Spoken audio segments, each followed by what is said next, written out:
వేగంతో ఈ యొక్క రాష్ట్ర అభివృద్ధి మీదే కేంద్రీకరించి ఉంది మన తెలుగుదేశం ప్రభుత్వం. ఎవరిని నిద్రమోని నా కార్య దురణ నా సుఖం నా నిద్ర. సో అందరు కూడా మీరంతా కూడా ఎన్నో ముందు ఆశలు పెట్టుకుని ఈ యొక్క రాష్ట్రాన్ని ఎలా ఆయన ఊహించుకుంటారు. మీ అందరు కూడా అందరి తలలో కూడా ఎక్కిందనుకుంటా.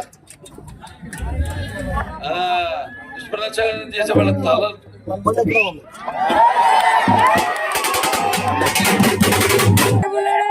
జ్ఞాన సంపదలో బ్రాహ్మణుడు ఐశ్వర్య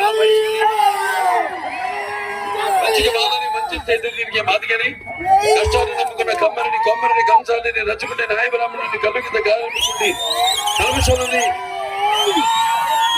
కల్మషంలోని యాదవుని ఆపదలాదుకునే వెలమి వ్యక్తిత్వం రాజుని అమనం అనిపించే కమ్మని పౌరుషంలో రెడ్డిని బుద్ధబలంలో కాపుని అంటుంటా నేను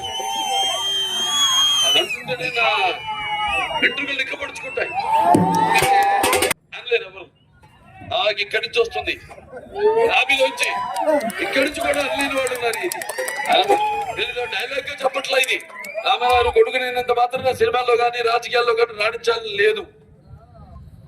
సో అందరి ప్రజలు అంటుంటే నాన్నగారు ఏదైతే అన్నారో ఆయన ప్రజలే దేవుడు సమాజమే దేవాలయం అందులో నేను ఖర్చుకుంటాను అదే ధ్యాసతో నేను ముందుకెళ్తుంటా. కాబట్టి నేను ఇవాళ స్థాయి అని చెప్పను.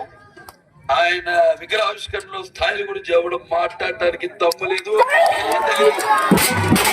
నా అభిమానులు మీరందరూ కూడా ఎన్నో సాంఘిక సంక్షేమ కార్యక్రమాల్లో మీరు కూడా పాల్గొంటున్నారు. చాలా సంతోషంగా ఉంది, గర్వంగా ఉంది.